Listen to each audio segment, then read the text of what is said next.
More beautiful songs, subscribe to my channel. Hello student, AP Verma education knowledge में आप सबका स्वागत है। आज का टॉपिक है माइटोकॉन्ड्रिया, जिसमें हम देखेंगे माइटोकॉन्ड्रिया के फीचर्स और माइटोकॉन्ड्रिया के बारे में जानेंगे। यहाँ से एसएससी, रेलवे तथा महत्वपूर्ण परीक्षाओं में पूछे जाने वाले क्वेश्चन होते हैं जो बार बार क्वेश्चन को रिपीट करते हैं। तो माइटोकॉन्ड्रिया के बारे में हम समय ना लॉस करते हुए कुछ सीखते हैं। जैसे कि देख रहे हैं यहाँ पर माइटोकॉन्ड्रिया का एक फिगर दिया गया है। ठीक है, माइटोकॉन्ड्रिया एक यूकैरियोटिक कोशिका होता है। यूकैरियोटिक कोशिका मीन्स वो एक कोशिकाएं जो पूर्ण रूप से विकसित होती हैं, जिनकी न्यूक्लियस जो है पूर्ण रूप से विकसित होते हैं, सब कुछ उसमें विकसित रहता है, तो उन्हें यूकैरियोटिक कोशिका कहती है। तो माइटोकॉन्ड्रिया यूकैरियोटिक कोशिका का एक भाग है। तो जैसे कि इस पर हम माइटोकॉन्ड्रिया के बारे में थोड़ा सा जानते हैं। तो माइटोकॉन्ड्रिया का खोज या डिस्कवर किसने किया था, तो यहाँ पे दिखाई दे रहा है कि माइटोकॉन्ड्रिया की खोज वोल्केर नामक वैज्ञानिक ने किया था। तो माइटोकॉन्ड्रिया की खोज वोल्केर नामक वैज्ञानिक ने किया था और इसको नाम दिया था माइटोकॉन्ड्रिया। नाम किसने दिया था, तो माइटोकॉन्ड्रिया नाम दिया था सी बेंडा। यहाँ पर जैसे देख रहे हैं आपकी स्क्रीन पे दिखाई दे रहा है कि इनका नाम सी बेंडा नामक वैज्ञानिक ने माइटोकॉन्ड्रिया नाम दिया था।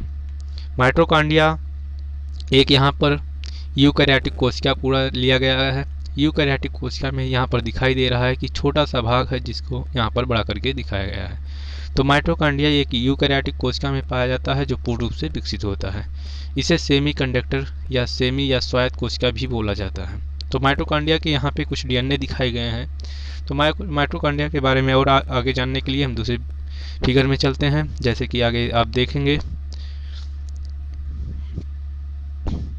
तो माइटोकॉन्ड्रिया के जानने के लिए हम इस वाले फिगर में चलते हैं।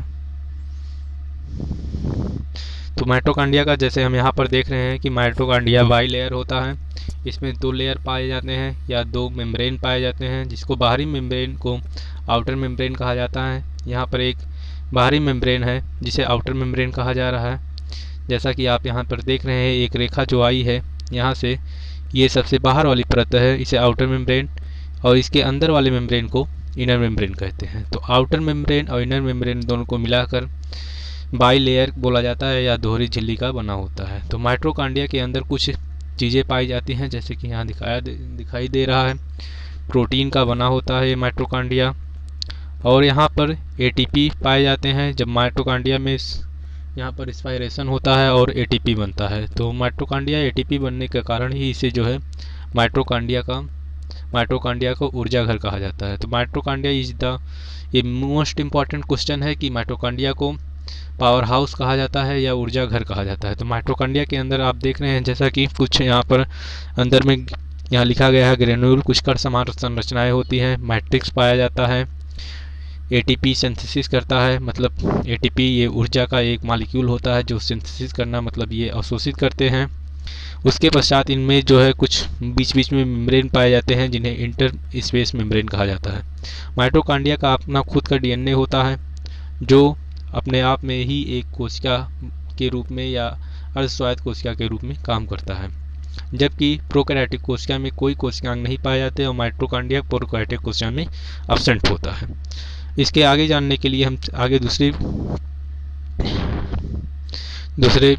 फिगर पे चलते हैं।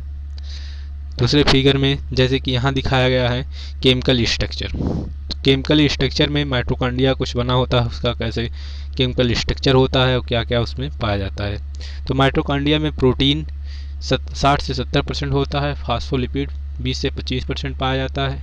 और यहाँ पर कुछ अमाउंट में लिखा गया है कि यहाँ पर डीएनए और आरएनए कुछ लार्ज अमाउंट या कुछ सम लार्ज अमाउंट नहीं, यहाँ पर कुछ लिखा गया है डीएनए आरएनए कुछ थोड़े से मात्रा में या थोड़े से अमाउंट में पाए जाते हैं। यहाँ दिखाया गया है कुछ पटाखे की जैसी चित्र बनाया गया है एटीपी। तो माइटोकॉन्ड्रिया से ऊर्जा बहुत अधिक मात्रा में मिलता है और इसी कारण जो है माइटोकॉन्ड्रिया को ऊर्जा घर कहते हैं। माइटोकॉन्ड्रिया में ही जो है ऑक्सीशोषण की जितनी भी प्रोसेस होती है वो माइटोकॉन्ड्रिया के अंदर ही होती है।